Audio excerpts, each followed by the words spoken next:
Garden Basics with Farmer Fred is brought to you by Smart Pots, the original lightweight, long-lasting fabric plant container. It's made in the USA. Visit smartpots.com/Fred for more information and a special discount. That's smartpots.com/Fred.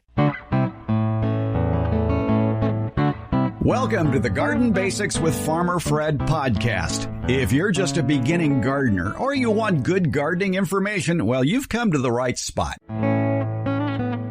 Today's episode begins quite simply as an answer to a question. How do you plant seeds in a garden bed full of mulch? Well, that's a good question. America's favorite retired college horticultural professor, Debbie Flower, and I quickly veered, though, into a very scenic bypass, as is our custom. This time, we ranked garden mulches from best to worst. If you want to know the best products to use for a mulch and the ones to avoid, you'll want to listen. And then we talk with Master Gardener Susan Muckey, the self-proclaimed worm whisperer. And she shares with us what the worms in your worm bin are telling her about what they want in order to be happy this fall and winter. Mulches and worm castings. Two topics that brighten up my gardening heart. It's all right here in episode 284, Mulches Ranked, from best to worst, and fall worm bin care.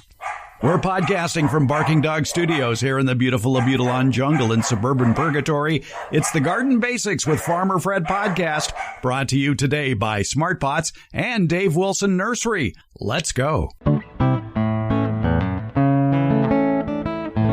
We're answering your garden questions here on the Garden Basics podcast. I always bring in the chief answerer. America's favorite retired college horticultural professor, Debbie Flower, is here. Debbie, Patty in Petaluma has a question for us. Okay. Hi, Farmer Fred and Debbie Flower. This is Patty. I live in Petaluma, California, Zone 9B. Quick question. I grow mostly in raised beds, but I also grow mostly from seed. I really want to mulch, but how will those seeds sprout through the mulch? Thank you.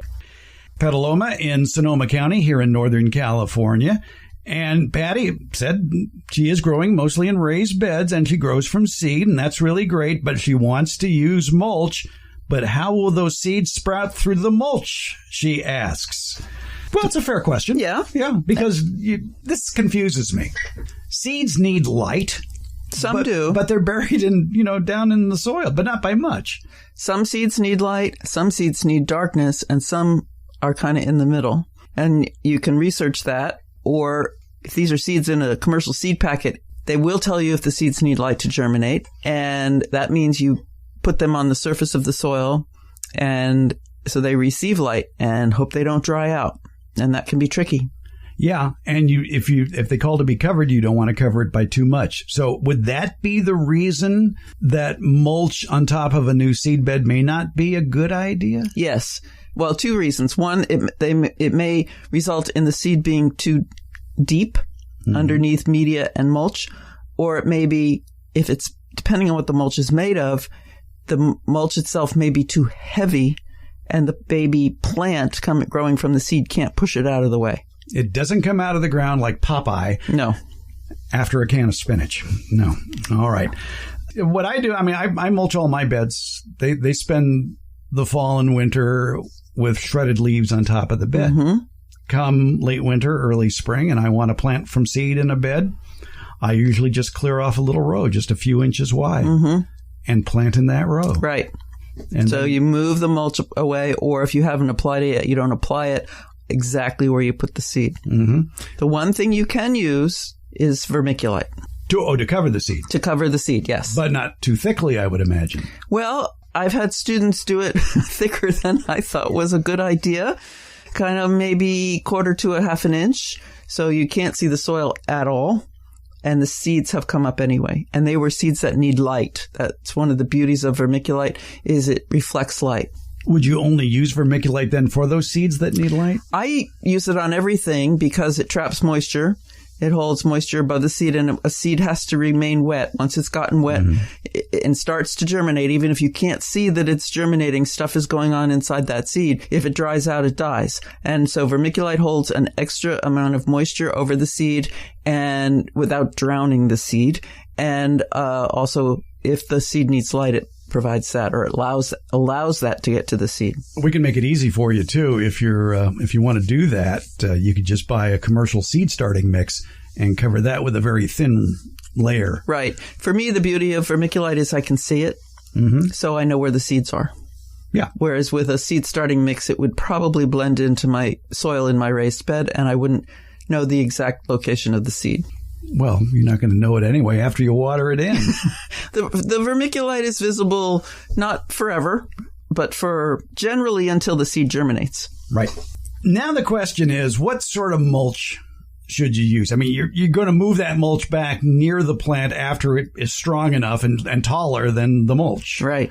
And you would still not touch that plant with the mulch. You just bring it up nearby. Mm-hmm. And it'll live happily ever after. We can hope. We can hope, yeah. All right. But it depends on the mulch. Yes. Recently, the Sacramento Tree Foundation conducted a little experiment. Mulch materials ranked from best to worst. And this is talking about mulching established plants. And trees. This is the Tree Foundation. Yeah, no, this is the Tree Foundation. So they're looking at trees and shrubs. They're looking to employ a mulch to do what mulch does best. It increases soil moisture content by modifying the soil structure. It increases the porosity of the soil. It decreases salt buildup in the plant root zone. It adds organic matter to the soil as the mulch breaks down, thus increasing their nutrient content. It decreases soil-borne diseases, and it increases the growth of trees and other woody perennials that are planted under them. So there's a lot of good reasons for planting mulch because of water and soil temperature and weed control, things like that there. And when you are adding mulch to the soil, you're just adding it to the top of the soil. Right. You're not mixing it in. The definition of mulch is it's on the surface. An amendment is something that you mix in. This is not we're not talking about an amendment. We're talking about a mulch. Explain why you don't want to incorporate mulch into the soil. There are many different kinds of mulches, and they vary in what they do once they're mixed into the soil. But a number one reason is that the microorganisms that break down that mulch, we're talking about organic mulch now. So it could be sawdust, it could be grass clippings, bark from trees, or chippings from a whole tree. But those microorganisms that break that down will rush away from the plants that are actively growing and work on the mulch itself. And they need some nutrition themselves to work on that mulch, to break it down and release the nutrients within the mulch. And so they take the nutrition away from the existing plants. The best mulch that, according to the Sacramento Tree Foundation, you can use is natural wood chips, also known as arborist wood chips. It's mulch that's made from all parts of a tree. When they cut a tree down, you've got all those things. You got leaves and twigs and bark and wood. And when applied in a layer 4 to 6 inches thick, the uneven size of the wood chips allows them to lock together, forms a thick mat that blocks weeds, retains soil moisture, insulates roots from extreme temperatures. It also improves the soil over time, loosening compaction, feeding beneficial soil microbes, providing nutrition for your tree. And as long as you apply it correctly on top of the soil, maybe even put a layer of compost beneath that mulch too, as a little extra nutritive potential boost. Yes. But you've also talked about too something that a lot of people will say, I did not know that.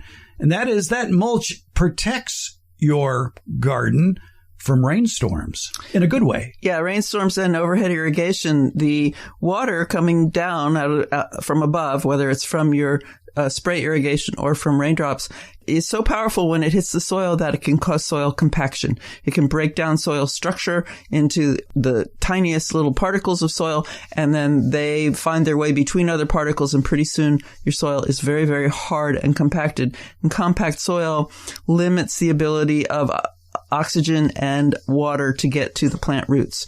So it's not a good thing for the plant. A lot of people ask me, well, how do you get a tree company to drop off a load of these wood chips from some tree that they knocked down? It used to be you'd go up to the truck when you heard that motor. You have I still do. Yes. Yes. You've told the famous story of being awakened by the sound of a chipper shredder early in the morning and dashing out the door. Yes. Yes. Got to find that. Got to find it and see if they'll drop it off into my place. Yeah. Yes. I think now they've been trained to say, just call the office. We'll put you on the list. Right. It's become more and more popular for people to want those chips. And so that is the response I got most recently when I did that. Right. Yeah. And most companies are glad to do it. Mm-hmm. You know, and it's nice that it's centrally controlled. Yes. You may not get it that day. Right. But at least you're on the list. I often worry, though, about that load, about that tree they took down. Why did they take the tree down? Was there a disease associated with it or a pest associated with it that could transfer to my garden? That's a good question. And there could have been a pest or a disease in that plant that was taken down. But all research has shown that those diseases and insect pests and fungus, bacteria, all those things do not survive the process of the chipping and then the moving of the pile. They rely on the intact plant in order to, even like a termite. Termites don't live in wood mulch. They rely on bigger pieces of wood, not on this chipped up stuff that's piled up with lots of air between it, gets wet, dries out. It's a very different environment. So the diseases, insects, pests, etc., that may have caused the demise of the tree do not survive the process, so they don't come to your house. The one thing that does is potentially a seed. I have had things come up in my yard from seed that came in the chipped wood. Yes. I mean, how many loads have you ever received? And there's liquid amber balls in there. Liquid amber balls, yes. Yeah. My son had a load and all these golden rain trees came up. Oh. Colruyteria. Yeah. Yes. And I had a casuarina in my yard because it came in the seed in the mulch. Casuarina, is that the mountain she oak? Yes. Okay. Or river she oak. Yeah. What about eggs, insect eggs? Can they survive the chipping? No, they would be chipped. They would be physically beaten up. Okay. It's not a bad mix if you think about it either. When they chop down a tree, you're going to get leaves, you're going to get twigs, you're going to get bark and everything. But all of that is basically delivered to you in different sizes, so things are going to break down quicker. So it's really a nice process for slowly feeding the soil as it breaks down. Yes, it is. All right. So anyway, the chipped shredded tree parts is the Sacramento Tree Foundation's best idea of using natural wood chips for mulch. On their okay list, which is down a notch from best, but okay, they talk about bark. And a lot of people, when you think of chipped shredded tree parts, they think, well, I'll just go down to the nursery and buy some bark, or I'll go to the sand and gravel place and buy a truckload of bark. Mm-hmm. There have been warnings about using colored bark. Mm-hmm. There have been warnings about using fine bark, usually called gorilla hair bark, which is threads. More common here probably in California because it's usually redwoods right. that do that. And that has a tendency to smolder if a cigarette gets in there. Colored bark, I don't like the look of it myself. Yeah, it's usually the cheapest stuff, so you may not be alone. Yeah. But it includes chunks of the tree's outer bark, usually. Right. So it's all the same size. So it's not parts of it aren't going to break down sooner than others. Right. And it's the part of the tree that contains a lot of waxes and oils, and those slow down the breakdown of that bark.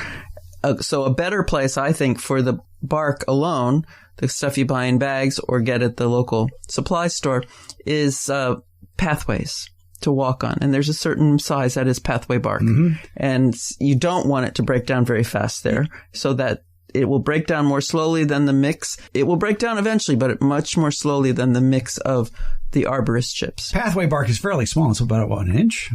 Yeah. Yeah, about an inch by an inch or so. Pathway bark is also suggested as one of 3 ingredients in making a blueberry soil mix, too. Right.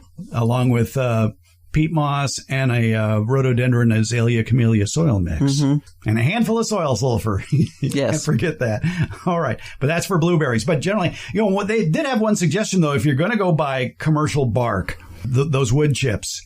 Because you like the look. It's very uniform, and it does break down more slowly than the bark chips from the arborist. Put down the chip shredded tree parts first, and then top that with your commercial bark. Right. And you'll get that look that is so uniform. Yes. Everybody becomes rich except you. All right. They are not that fond. I mean, it's not rated best, but again, okay. And that's shredded leaves, straw, lawn clippings, and compost. Organic materials like leaves will break down over time, enriching the soil, encouraging a healthy soil microbiome, they say, and feeding your tree. They are best combined with heavier organic matter like wood chips.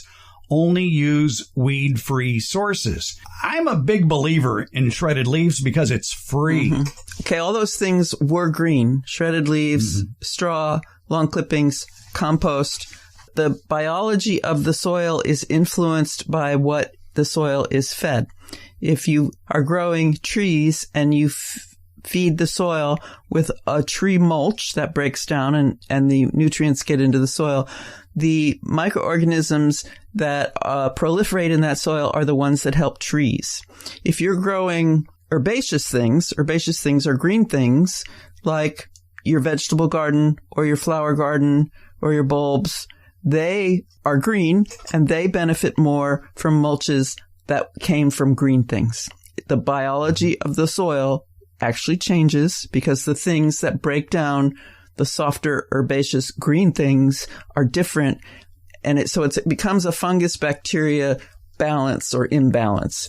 So it's a predominance. It doesn't mean that the others have gone away. It's just that because of what you're feeding the soil, one predominates over the other, and one favors trees and the other favors herbaceous things. I think the easy way to solve that issue is get yourself a chipper shredder. And let's say you have a vegetable garden. All right. At the end of the season, chip and shred your vegetable plants. Right. And use that. You can sit that in a compost pile and let it sit as a compost pile if you want. And then use that as a layer of mulch, even though it's compost. Right. It still is going to provide. I wouldn't even hesitate to just use it right out of the chipper shredder. I don't think it's not going to grow. Yeah. Probably doesn't have any seeds in it because you're not using the fruit. You're not. It's going to have tomato seeds in it if you're using tomato plants. Okay, then that could be a problem. Then you would want to run it through the compost. Yeah, exactly. Process.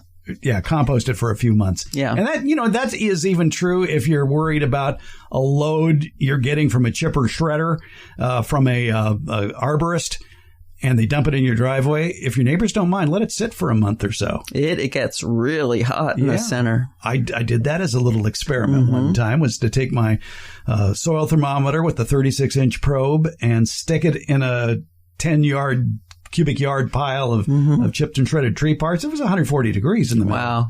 Wow. Yeah. And I wasn't about to turn it. That's the temperature. Right. That's the temperature you want a compost pile to get to and stay to for several hours to kill the bad stuff, the seeds and that kind of thing in there. So, but yes, in a composting situation, you would turn the outside into the center and let the process occur again.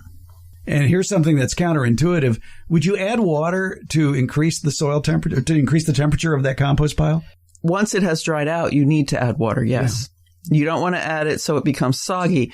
If it smells bad, sour, then you've added too much water. And that's common, that people add too much water to their compost pile. There is a compost experiment plot in Tucson, Arizona, and I don't know if it's still there, but I visited it long time ago. And the number one thing that now Tucson is very hot, it's very dry. And so you would think if you need water in a compost pile anywhere, it would be there. But their results showed that the number one thing you need is to turn the compost pile. It needs oxygen, that the microorganisms run out of oxygen first and they die. So if you turn the pile, you add oxygen as proportion anyway of the population of microorganisms stay alive and are able to do their work to break down the next stuff that has appeared because of your turning. If you do want to ensure that pile from the arborist is okay and you have an errant teenager living in your house for punishment, tell them to turn the pile. One year when I was working at the Skills Center and the students took care of the landscape and a vegetable garden, and we had them collect all the stuff, and we had a concrete pad up against a brick building and where there were no doors or windows, and we piled it there, and then every day we went out and moved it from one corner to the other corner of the concrete pad in the brick building. Every day. We had completed compost in 2 weeks. There was no time for class. That was class. Yeah, you got 15 kids out there with shovels. All right. It doesn't take that long. That's right, yes. Youth and shovels. There you go. Right. Good combination. Now, also under their okay category of shredded leaves, straw, lawn clippings, and compost. Oh, by the way, let's talk about straw first. When you buy a bale of straw, make sure it's a bale of straw, not a bale of hay. Right. Hay has weeds. Right. Hay is the seedy part of it. Yeah. So you want straw. And straw is fine. I like to use straw for walkways especially. Mm-hmm. But it's fine. I've got one bed covered in straw out back. And I'm be planting onions there in the next month or so. So I'll be removing that or moving it aside and planting the onions. Uh-huh. As long as it's straw, it's okay.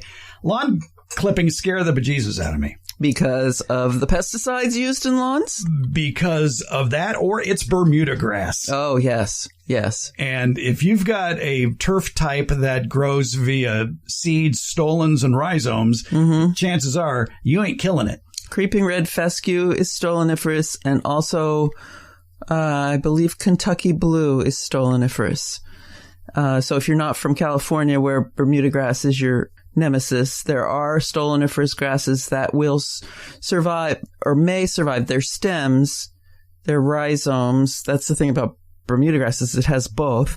Stems that creep along the surface of the soil may survive the composting process longer than the leaves do. And so you may not realize that you're putting live stems out as your mulch. I became a homeowner in my pre-master gardener days. And I remember listening to a gentleman talk about the benefits of using grass as mulch in your garden bed. And he never specified about the different types of grass. So I just, cut my lawn and threw it on top of the raised bed. Did I ever grow a fabulous crop of Bermuda grass in that raised bed?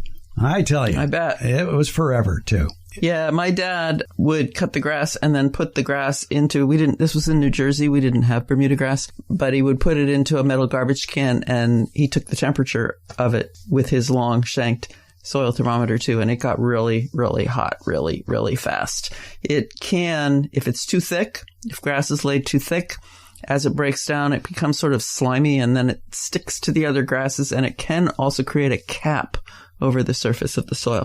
Another reason not to. Wow, you must be a teacher because you explained that without using the word anaerobic. Yeah. But yeah, grass can cause an anaerobic situation. You want air and water to permeate to the soil, so you don't want to use lawn clippings in that regard.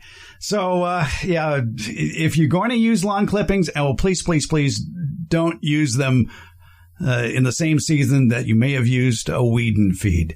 When you go and buy lawn fertilizer these days, it seems like there is more bags of weed and feed products than there is of just straight fertilizer for lawns. So you have to shop very carefully because some of these, especially the post-emergent weed controls that are included in these weed and feed products are, to use a euphemism, persistent. Meaning they can last a long time despite the composting process of, I've heard 3 years or 5 years. Yeah, a year I was thinking was not enough from some things we've talked about in the past. Yeah, herbicides on lawns are some of the most destructive. Maybe it's because we use more of them as a population than we use of other herbicides. So if you are going to be planting a garden in the garden bed from seed, I would advise against using lawn clippings as a mulch the previous season, just because of the persistence of certain post-emergent herbicides, which could affect. It's not like a pre-emergent stopping the weeds. The plants that you planted from seed would come up, but they would be overtaken by the post-emergent remnants in that bed. So they would probably grow poorly and be distorted. That's to me, distortion is the number one symptom of herbicide damage, and distortion means they're wrinkled or their leaves are misshapen or turning the wrong way or things like that. If you still have that bag of weed and feed in your shed and you were thinking of using lawn clippings, read the ingredients on the bag. Do an internet search of those ingredients and see what the persistence of the active ingredients in a post-emergent herbicide are. You used a lot of big words there. I did use a lot of big words there, and I didn't mean to, but basically get out the magnifying glass, read that label, and you're going to have to be your own cop on this and look up the problems associated with each of those active ingredients for post-emergent weed controls, because post-emergent means after the weed comes up. It kills a living plant. So glyphosate, also sold as Roundup, is an example of a post-emergent herbicide. It is not one that causes the damage you're talking about, right. But the things we apply it to are damaged by it. It doesn't prevent seeds from germinating. The persistence of glyphosate is not as nefarious as the persistence of certain other active ingredients. Yes. If you see plants coming up that look funny, that should be at the top of your suspect list. Yeah. I was called in when I worked for Cooperative Extension to a property that had, I think they were blackberries. It was spring, and they were coming up from a previous season. They were perennials. They had lived there previously, lost their leaves over the winter, coming back, and they were all distorted. And the people wanted to know why. And it was obviously, to me, herbicide application that had been done in the fall. The herbicide was absorbed by the plant, went to the roots, stayed over the winter, and then when the new growth occurred in the spring, it was back. Yeah. Be careful. Now, another mulch that is gaining in popularity that the Sacramento Tree Foundation puts it in its secondary list of mulches to use. It's not in the best category, but in the okay category, and that's cardboard. Cardboard, very popular these days for sheet mulching. If you want to convert a lawn to a garden, not a bad idea. And it's not the summertime, you would sheet mulch. Yes. You can look up we'll have a link to more information about sheet mulching in today's show notes. And sometimes it's called lasagna mulching as well, where thick mats of cardboard are layered with newspaper, and that's beneath wood chips to smother the grass naturally. The cardboard eventually breaks down to enrich the soil, and it, though, can prevent water in the meantime from reaching tree roots. Right. The people who don't like cardboard, that's their sticking point, is that it can prevent water from reaching the soil. Yeah. And especially if it's waxed cardboard. Yes, and they say use unwaxed cardboard, and I'm thinking... How do you know? Well, yes, and most commercial boxes, if you're receiving deliveries through the whatever delivery truck that drives up your driveway and leaves a box on your porch, most of those are waxed. Yeah. Some are more waxed than others. If you're getting fish, or my grandfather shipped me oysters once, boy, that box was really waxed. But others, they're waxed because the delivery person might be running through the rain and the thing inside might be damaged by water. So they wax almost all boxes. Yeah. And the other thing that does not feed soil is packing tape and staples. Staples, I've been thinking about that tea bag thing we talked about a long time ago. I wouldn't worry too much about them in terms of soil toxicity or soil nutrition. There are metals in soil. Ore is rock. Ore is what metals are made from, and rock is what soil is made from. So there are metals in soil. Its toxicity is always about concentration, how much you have in one location. But I think the bigger problem with the cardboard staples are they're huge, or they can be huge, and you could step on them and hurt yourself. Or cut your fingers. Yes. Yeah. So try to remove as many as possible if you can. One tip that they have, though, if you do want to use cardboard, is be sure to thoroughly soak the soil before applying cardboard, and then soak each layer of cardboard as well, and periodically check the soil underneath to ensure that water is still reaching the roots all around the tree's drip line. And where does the tree's drip line go? Well, it keeps moving out, but it is the very edge of the branches. If not further. Yes. Yeah. Yes. I did this once, this type of mulching with cardboard, and I have to say it's very difficult to wet each cardboard thoroughly. You get the boxes, you break them down, you lay them down, you pour water on them. Well, they've got wax on them, so they don't absorb water very well. So we walk over it and try to break it up, and that part is very difficult. Immediately, my brain thinks of, just throw them in the pool and come back the next day. They'll be on the bottom, and they'll be really heavy. But, whatever it takes. All right, now we come to the Sacramento Tree Foundation's not ideal set of mulches to use that you may not want to use. Now, we talked about grass. But they're talking about live grass. I had to read through it to figure that out. Ah, okay. All right. I guess I have to read something now. Grass competes with tree roots for water and nutrients. We know that. And it secretes chemicals that inhibit tree growth. Additionally, trees have different water requirements than grass, needing a slower and deeper soak. If you want your young trees to grow fast, keep grass away from their root zones. Okay, well, when they're talking about grass here, they're not talking about grass as a mulch. They're talking about growing grass. Yes. Beneath Live trees grass. and shrubs. Yes. No. There's debate about whether the grasses really do give off chemicals and prevent the growth of trees. Is it that, or is it? I don't think that's been proven. Correct me, somebody, if I'm wrong. Jugglands. I'd love to know, but right, that's from walnut trees. Yes. But I think it's just the competition. Grasses have the most dense root system of all plants that have been looked into. They're going to get the water and fertilizer first. Yeah, they're at the surface, and man, do they have a lot of roots. Yeah. So, and there's another very, very good reason for not growing grass right up to your trees and shrubs. And that is the number one cause of tree failure is injury to the trunk. Injuries to the trunk caused by mowers and weed whackers getting too close Yes. to that tree trunk. Weed whacker disease. Yeah. Yes. Yeah. It just makes perfect sense. That's one of the best reasons to keep grass away. It's healthier for the tree. So yeah, don't have grass growing under your tree. In fact, have it way away from your tree. Your tree will grow much better.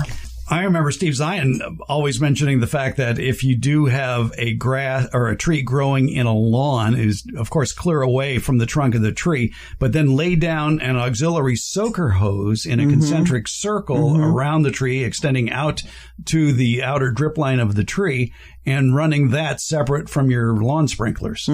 Yes, it does need different irrigation than the lawn. And here's one that I don't know why they don't have it under the bad category. I agree with you. But they have it under, what category is this again? This is not ideal. Yeah. Not ideal. No, it's bad, but they call it not ideal. Permeable landscape fabric, that plastic rolls you by that you can see through. And if you place it down correctly, water flows through it. Air theoretically flows through it, but it's plastic. Did you ever try to remove landscape fabric? I did. Yeah. I sent you a picture. Yeah, it's not easy, and it just comes up in shreds. And you'll have it forever. You'll find it years later. Right, and it comes up all on its own. Yeah, once it starts breaking down, and the roots of many things like weeds grow right through it. Nutsedge and Bermuda grass will grow directly through landscape fabric. And as leaves, mulch, dust, and other organic materials accumulate and break down on top of the landscape fabric, weeds are able to germinate in this top layer anyway. And then when you go to pull that weed out, you bring the weed cloth with it. Yes, you do. And unfortunately, you won't be bringing up the whole entire weed cloth. That would be nice if that was the case. It's just a piece. It's just a little piece that you would be bringing up. This fabric serves as a barrier that prevents nutrients from cycling back into the soil. Yeah, it's a bad thing. Yeah. It's certainly not ideal, but it's really bad. Yeah, it's not. No. Well, the one thing that's worse than that would be, I don't know if it's under their worst category. Let's see. Yeah, it is. Plastic weed block, which is basically just solid plastic. Right. And nothing gets through that. Yeah. And you do want air and water and fertilizer to get through. Yes. That will stop it. And you end up with a lot of roots at the surface.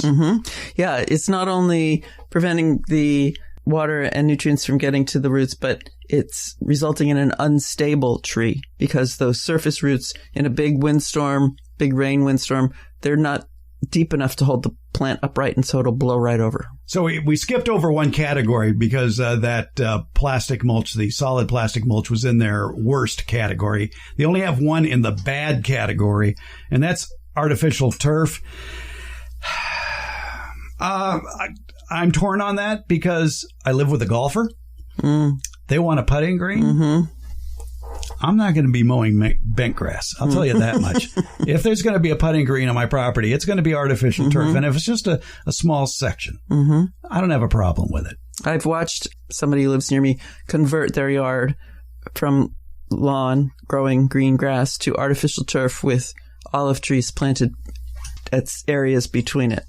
It's just happened. Looks lovely. They built a little wall around it so you don't get up close to the artificial turf. So you don't, from afar, it looks nice. Yeah.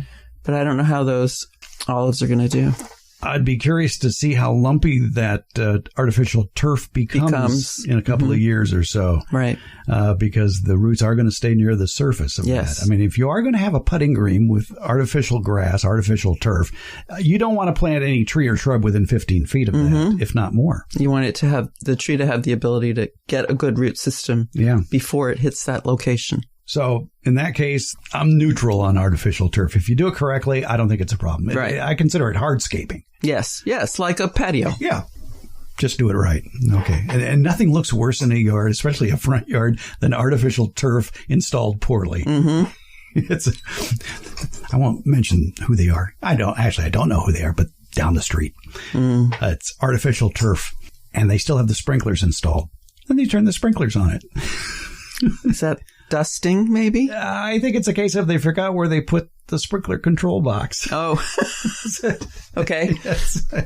I never understood that. Anyway, okay, but getting back to their worst category that included the plastic weed block is another one you and I both talk about worst. Well, maybe not. Rocks and gravel. Yeah, I'm not so down on that. I don't want that in my yard because I like to plant everywhere, and rocks and gravel, you can't just dig easily amongst them and put something new in or put in an irrigation line through them, that kind of thing. But as far as the problems the Tree Foundation came up with, which are heating up the soil and the weight slowly compacting the soil over time, I don't know that I agree with that. They've done tests locally here on that because this subject comes up since the heat in Sacramento can get rather intense at times, over 100 degrees or so. And they studied the effect of rock mulch around maple trees, Japanese maple trees. Okay, which would be very sensitive. This is not their ideal environment. Right. They discovered that the high temperatures transferred on a hot day from the rocks to the soil only went a few inches deep, not to theoretically where the roots are. Right. But that means the tree was planted properly and it has been watered correctly. Right. So there is that, too. I mean, you can't put down rocks and walk away. That plant needs water. Right. And how does water get through rocks? Slowly, yeah. It still protects the soil from compaction. I have trouble with their weight slowly compacts soil over time. Yeah. They aren't jumping up and down. Yeah, they're just sitting there. They're just sitting there. What would make them push harder over time? People walking on them. Yes. Yeah, that's a potential. Yeah. But if they're the kind of rocks, now gravel, people might walk on, but other rocks, unless they're huge, people in general don't walk on. And if they're huge, they're so heavy to begin with that the weight of a human isn't going to change things.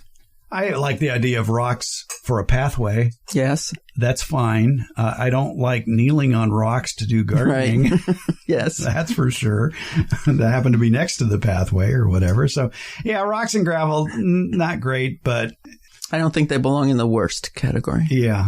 Not ideal, maybe. That's where I'd put them. Next on their list is something I have had firsthand experience with, but using it for pathways, not for a garden mulch, is decomposed granite. DG, as it's known, is made of fine crushed granite. It's a common material in many water-wise landscapes and native plant gardens. While attractive, its installation typically requires compacting and or grading the soil. That's right. They brought in this big machine that tamps the soil, putting a lot of weight to get it down there. It provides then poor soil conditions for new trees. Since it's made of rock, it increases summer soil temperatures. And unlike organic materials like wood chips, it provides no soil nutrition as it breaks down. Have you ever tripped on a DG pathway? No, but I bet you had skin knees. I bet, or a twisted ankle or something like that, because you're walking along a DG pathway, a decomposed granite pathway, and if you have gophers in your yard, they don't mind digging through that. And you don't see it because it's like camouflage. And all of a sudden you step forward and your foot goes down another 6 inches or so. So you could easily injure yourself if you have gophers. So I would say if you have gophers, I would avoid decomposed granite in any situation where people are going to walk. Another thing that they might do with decomposed granite is add a stabilizer to it to bind the material together to form a more concrete-like surface. Well, no water is going to reach a tree that way. Right. So pathway's fine, but not as the mulch under a tree. And again, if you are designing a pathway through your garden, especially through a tree and shrub lined area, I'd really try to stay away with trees and shrubs from that pathway by at least 15 feet or so. Maybe that's too much, maybe not, because eventually roots will find that area and they will come up the surface. Yeah, well, roots grow where there's oxygen and water. So if that is preventing oxygen and water from getting into the soil, the roots aren't going to grow in that soil. And the absolute worst mulch to use, according to the Sacramento Tree Foundation, and I certainly don't have any disagreements with that, is rubber mulch. Do they still sell rubber mulch? I have not seen it. Yeah. But I use Arborist chips, so I'm not mulch shopping much.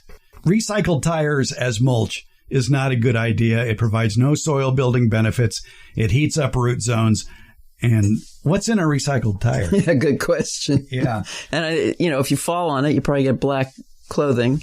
There was, when I was in graduate school, which was in the early 90s, there must have been money coming from the rubber industry or the landfill industry or somebody who wanted to get rid of tires because the professors all had some money to study tires as mulch, tires as an amendment in container soil, some way to use up tires. And I think at that time they decided, not in the horticulture department, but it was a good addition to tar when they're redoing roads.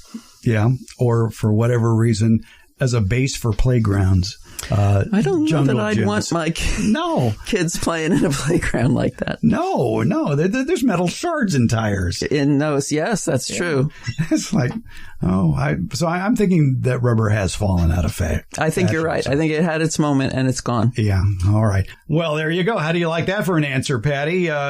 Yeah, just move the mulch aside in your garden if you want to plant seeds, and then you can move that mulch back closer when those plants are up and bigger than the mulch. That was the short answer. We gave you the long answer. Yes, we did. All right. Thank you, Debbie. You're welcome, Fred. You've heard me talk about the benefits of Smart Pots, the original award-winning fabric containers. Smart Pots are sold around the world. They're proudly made 100% right here in the USA. Smart Pots is the oldest and still the best of all the fabric plant containers that you might find. Many of these imitators are selling cheaply made fabric pots that fall apart quickly, but not Smart Pots. There are satisfied Smart Pot owners who have been using the same Smart Pots for over a decade, actually approaching 20 years. When you choose Smart Pot fabric containers, you know you'll be having a superior growing experience with the best product on the market. And your plants will appreciate Smart Pots too. Because of the 1 million microscopic holes in Smart Pots, your soil will have better drainage and the roots will be healthier. Those roots won't be going round and round on the outside of the soil ball like you see in so many plastic pots. The air pruning qualities of Smart Pots creates more branching of the roots, and that'll fill more of the usable soil in the Smart Pot. Visit smartpots.com/Fred for more information about the complete line of Smart Pots lightweight, colorful fabric containers. And don't forget that /Fred part, because on that page are details of discounts when you buy Smart Pots at Amazon.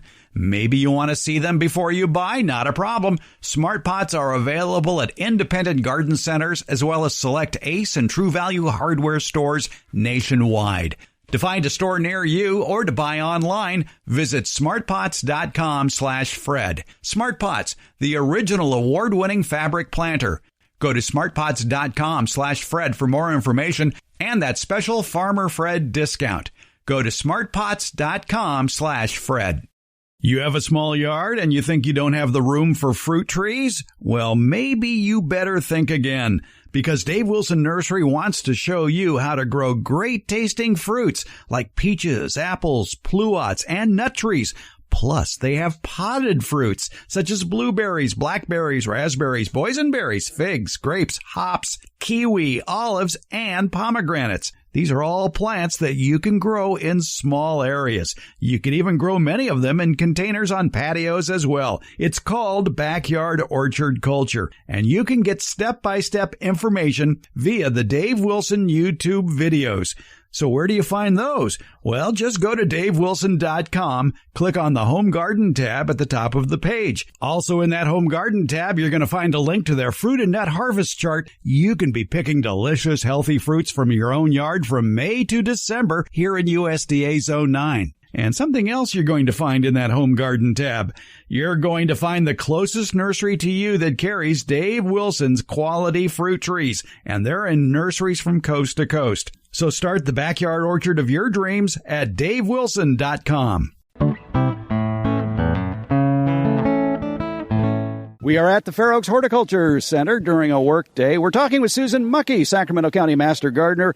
She's in charge of composting and vermiculture here in the back of the Fair Oaks Horticulture Center. And she just told me, I asked her, well, as we go from summer to fall, are there certain things we should be doing with our worm bins or our worms? And she said, I let the worms tell me what they need. Well, that bears further study, doesn't it? Yes, indeed. So here's the worm whisperer, Susan Muckey, and she's going to translate for us. Okay. What do the worms tell you? They're kind of like people. When it's 60 degrees, you might wear a T-shirt and shorts. When it's 80 degrees, you might wear a sleeveless T-shirt and shorter shorts. When it's 40 degrees, you might wear a pair of pants and a long sleeve shirt. This could occur in September, and so you kind of want to just see what the weather is like. Now, as it gets hotter and hotter in our Septembers, we need to make sure that our worm bins have enough moisture, and you need to make sure that they are being fed enough, because as it's warmer, worms are much more active, and so they eat more, they produce babies more. As it gets colder, they kind of slow down, sort of like us. And so when it comes, say, October, you're going to notice you don't need to keep them wet as much. You don't need to feed them as much. You kind of maybe want to throw a towel in there to keep them warmer. Now, thing about throwing a towel in there, if it's a totally cotton, don't expect it back, because they will eat it. I did that one year. I said, I'm going to be really nice to my worms. I'm going to throw some old towels in there. Next time I went out there, they'd eaten the whole thing. I picked it up and I could see through it. Okay, so they hadn't eaten the whole thing. They just gnawed through it. Well, basically, in towels and a lot of cotton products, there's this sizing, and it's made out of polyester. And that's what they do not eat, is the polyester. It's the same thing with produce stickers. Produce stickers, they will not eat. They kind of tell you what they're going to eat and what they're not going to eat. Now, some of my colleagues say, my worms don't like celery, or my worms don't like broccoli or cauliflower. Well, they're not tough love mothers or fathers like us. We are tough love mothers and fathers. We just feed them everything. If they don't like it, tough. They'll get around to it eventually. Yes. So that's basically, and like I said, they tell you what they need as terms of temperature. It doesn't have anything to do with the seasons. In the wintertime, you're going to notice they don't really do much. They're just trying to survive. They're usually down at the bottom of the bin, and they're a lot of times just huddled together because they're trying to keep warm, and they're just trying to basically survive. So the colder it gets, they're kind of like us. In the wintertime, we kind of huddle together too to keep warm. Temperatures for a worm bin, I guess, are like between basically 50 and 70 is ideal? I would say between 40 and 80. I mean, it depends on the person too, because I'd say they're kind of like us. Well, my husband likes it between 70 and 100. I like it more between 60 and 80, but the worms are comfortable and functioning between 40 and 80. Once it gets hotter than that, you really want to be mindful. If you've got your worm bin outside, you don't want it in sun exposure. You might want to put it under a porch, or you might want to, like mine are in my barn. And so the temperature is usually cooler in there in the summertime and warmer in the wintertime. Now, you mentioned the woman who had trouble getting her worms to eat broccoli and celery. And yes, one solution is tell them that you're sitting here at the dining room table until you finish. But you gave us a tip a while back that really, really works. And I'm so glad I invested $20 in a cheap Hamilton Beach blender to take all our foodstuffs and really make a soup out of it, or a pico de gallo, if you will. And they really love that. Yes. Worms don't have teeth. And so in order for them to access it, because they kind of suck the goo into their mouth, since they don't have, like a straw. Think of a straw. And so what they like best is the gooey stuff that's in the back of your refrigerator when you forgot to clean it out for a while. And so by blending it up, you're speeding up the process of decomposition. You're breaking down the fibers. Another way to do that without spending $20 for a blender is to put it in the freezer, because that tends to break things down too. Now, the problem with putting your worm scraps in the freezer is be sure to label them carefully, because I have actually taken them out for dinner and found out that it's actually worm food. Yeah, well, how did it taste? Went to the worms. It went back to the worms. And I should point out, it wasn't a blender I bought. The $20 thing was a food processor, 1 cup food processor. So it's a lot of food processing going on there. But it's amazing how quickly all that food disappeared. Yes. And certain foods also will disappear faster than broccoli and cauliflower. Those are kind of more complex, say, than sugary foods, such as melons, cantaloupe, watermelon, that kind of thing. The worms are a lot like children. They like their sweets. And those things are less complex than, say, broccoli, Brussels sprouts. And so that breaks down a lot quicker. A lot of times when you throw cantaloupe rinds in there, all you'll find in a couple of days is just the netting over the, and that's kind of fun.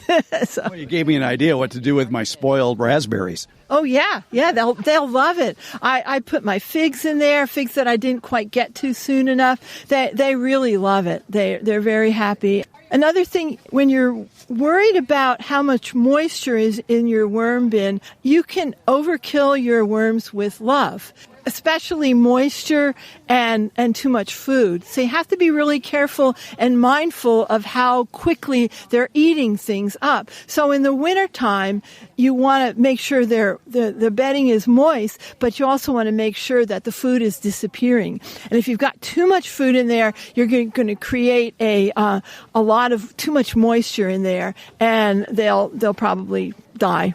Having a drain on a worm bin, too, is a very good idea. Yes, if you don't have holes in the bottom of your worm bin, run to your drill right now and put them in there, because they really do need, someplace for that excess moisture to go. Then what do you put under your worm bin? You could put a tray. If it's outside, you could put bricks underneath it, so it would just sort of run into the soil. What season is it best, or when do the worms tell you, give me my own new worm bin? There's too many of us in here. It's kind of like that sourdough starter. When you start seeing too many, and they will overpopulate if they're happy. I mean, you can always tell a happy worm bin if there's a ton of worms.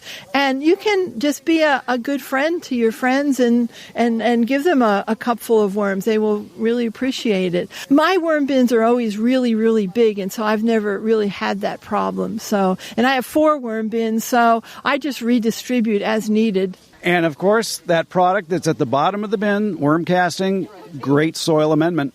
Oh, yeah. It's excellent. When the food goes through the worm, it comes out into this most glorious nutrient. And we can't really say it's a fertilizer, because none of the NPK is high enough, measurably high enough to call it a fertilizer, but the soil and the plants just love it.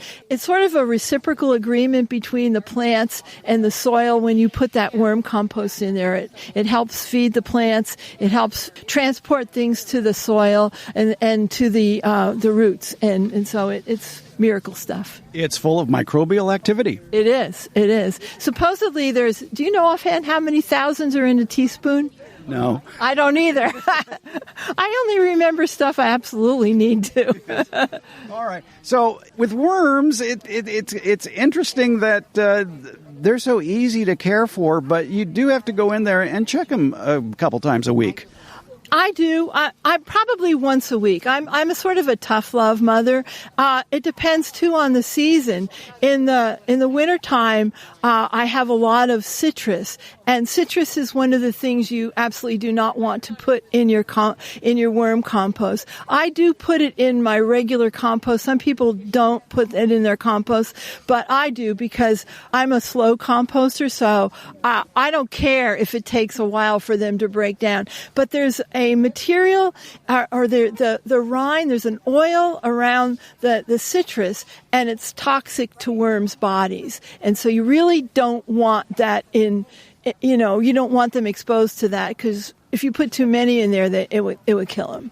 I'm sure at this point a lot of people are asking, well, what else besides citrus should I not feed my worms? I do not put garlic, I do not put onions, and I do not put pineapple in there. Now, like I said, a lot of my colleagues are a lot more particular about what they feed their worms because they said, well, my worms don't like this. But those are things that you don't want to feed your worms because of the acidity and maybe the pungence. I don't know, maybe they don't want worm garlic on their breath. I don't know. I, too, would think you'd want to avoid oils or foods coated in oil. That's right. Now, with our new compost program that the state or the state of California has initiated, we have an organic bin, which used to be our green waste bin, and we can put anything in there that's organic. That was originally organic. But in a worm bin, you don't want to put anything that's dairy. You don't want to put any cheeses, any oily things, anything like that would be rancid. They don't break down very quickly. So no processed foods. No processed foods, right. All right. Right. Wow, that's a lot of good worm information as you transition from summer to fall with tips for growing worms the year round so you can harvest those castings. Susan Muckey is a master gardener here in Sacramento County. Worm expert, obviously. Susan, be looking for you on the bike trail. Thanks. I'll try and see you one of these days. In the September 22nd, 2023 edition of the Beyond the Garden Basics newsletter and podcast, we talk about fast food. Hold on. It's healthy fast food, nutrient-rich fast food. These are healthy greens that you can grow in your garden or well-lit kitchen and harvest them within 20 days of planting the seeds. That's right, we're talking with experts about growing microgreens and baby greens. And we present proof that those tiny plants can be more nutritious than their full-grown counterparts. If you're already a Beyond the Garden Basics newsletter subscriber, it's probably in your email waiting for you right now. Or you can start a subscription. It's free. Why not? Find the link to the Beyond the Garden Basics newsletter and podcast in today's show notes or on the Substack app. Or you can sign up at the newsletter link at our homepage, gardenbasics.net. If you've listened to this podcast for any length of time, you've probably figured out by now that a successful garden begins with successful soil. And nature provides just about everything you need for that successful soil. And that includes the soil microbes that are responsible for getting that soil's nutrition to your plants. The current flashback episode of the week is Teeming with Bacteria. It's a conversation, and a fairly wonky conversation, about soil bacteria with garden columnist and book author Jeff Lowenfels. And our favorite retired college horticultural professor Debbie Flower was also part of that chat. And she was in soil nerd heaven. And apparently so were a lot of you above average science-loving gardeners, because that episode had a lot more than the average number of listeners to the Garden Basics podcast. Give it a listen. It's episode 238 from November of 2022, entitled Teeming with Bacteria. Find a link to it in today's show notes or at the podcast player of your choice. And you can find it at our homepage, gardenbasics.net.